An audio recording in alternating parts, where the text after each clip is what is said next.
Hey guys, Coach Whitmore here with the fight prescription.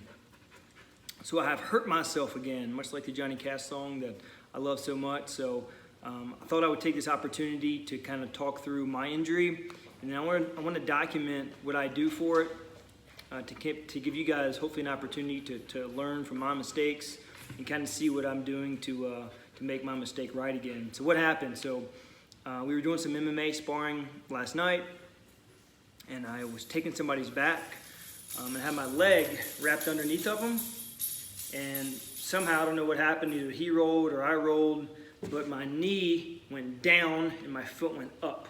So in physical therapy, we call that a varus movement, where so my knee's getting pushed outward, my foot comes up, and I heard and felt 3 loud pops, pop, pop, pop, on the outside part of my knee. My first thought was, oh shit, I did something to my knee. Then my second thought was, oh look, there's a choke, let me go for that. So you gotta have your priorities in line, right? So, and the honest thing was, it didn't hurt. I mean, it scared me, it startled me a little bit, but I probably had a lot of adrenaline at the time, and I really wanted that choke, so that kind of took over my mindset. But after the round was over, I kind of walked around, shook my knee out. It didn't seem like that big of an issue. My knee felt a little weird, I guess, for lack of a better term. Just something just kind of wasn't right. Didn't think much more of it past then. Had a great night of training, came home, went to bed, woke up in the middle of the night, just pounding pain. So on the outside part of my left knee. So to where it is was almost right in the center of my leg, kind of where my finger would be in the straight line. It was just sharp, searing pain, and it woke me up out of a sleep. And by the time I got up for work this morning, like around 5 a.m., I was walking like this. Let me show you here.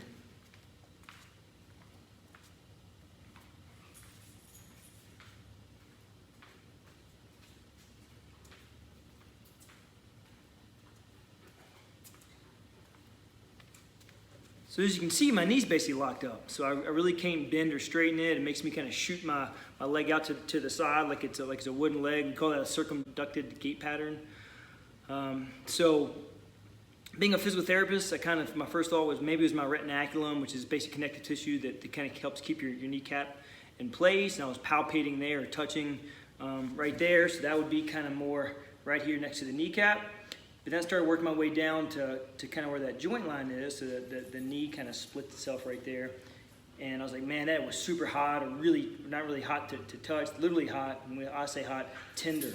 And then I went up and down that where I know the LCL is, and that's it, man. My LCL is super tender. What's the LCL? The lateral collateral ligament. So what the lateral collateral ligament does is essentially keeps my bones from going outward. So we call that a varus stress. So this would be my bones going outward. The LCL prevents that. If I want to go inward, the MCL kind of blocks that. So it's your LCL, MCL. So mine's the outside part of my knee, and doesn't get hurt near as much as like the MCL does, but it can cause a lot of instability. And that's what I'm kind of dealing with now. It's just kind of locked me up. I'm fairly certain it's not totally blown out. I have torn tendons and ligaments before, and once you feel that pain, it's pretty definitive. So I didn't have any numbness, tingling sometimes will be very immediate after you tear something. My swelling isn't real bad today either, so it's not swollen, it's just really stiff and painful. And I'm gonna be looking for some discoloration, so some purple and blue down to my ankle, my lower calf.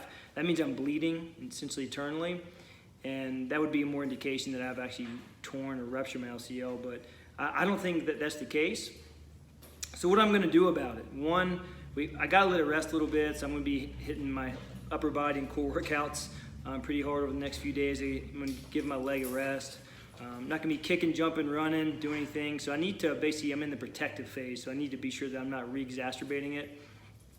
A few years ago, I probably would have jumped right into some anti-inflammatories right now. So there's a couple options for that. If you want to be more homeopathic, I've already talked a lot on this channel about anti-inflammatories. So you can do the fish oils and the gingers and the tart cherry juice and ice even for an anti-inflammatory.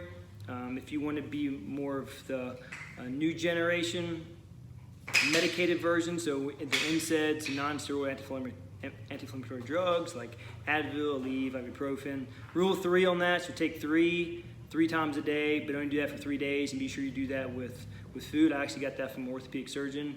If I'm in a really bad spot with like horrible pain, I'm suffering, or I need to get through the day or something like that, and I don't have an option to really rest through it, that's actually made me want to do. But it's not good for gut health. That is not the way that you should start. And if you can avoid taking the non-steroidal anti-inflammatory drugs, you really should. I also have recently read some research that suggests that you should delay your use of anti-inflammatories. And the thought is that we have evolved now for thousands of years to have perfect healing mechanisms, and that our body is much smarter than us and knows what we need. And shame on us basically for trying to be outsmart our bodies. And so, hey body, inflammation's bad, so we're going to go ahead and try to shut that stuff out immediately. And that kind of does make sense. And so what I'm going to do here for me, I'm going to give it a try, is I'm not going to do any anti-inflammatories here for a few days. I'm going to let my body do what it's designed to do, which is to be inflamed here for a few days. Now, I will start using some anti-inflammatories as I progress out of the acute phase, or kind of this initial traumatic phase. If I feel that it's not progressing well, if my symptoms are getting worse. So if the healing phase stops and you just feel like your progress has stopped or symptoms are getting worse, I think we should really start to use some anti-inflammatories. I think that's their best case for those. So I'm gonna give it a shot. As I start to get better, I'll film some of the exercises and stretches that I do. But right now, it's overstretched. So I think a big mistake people make is that they stretch something that's been overstretched. It's kind of like the cookie cutter go-to physical therapy option that I think doesn't make a lot of sense. I've tweaked something, so let me go ahead and start stretching it. So it makes no sense. So protect it, and then we'll go from here. So stay tuned, guys. I'll keep you posted.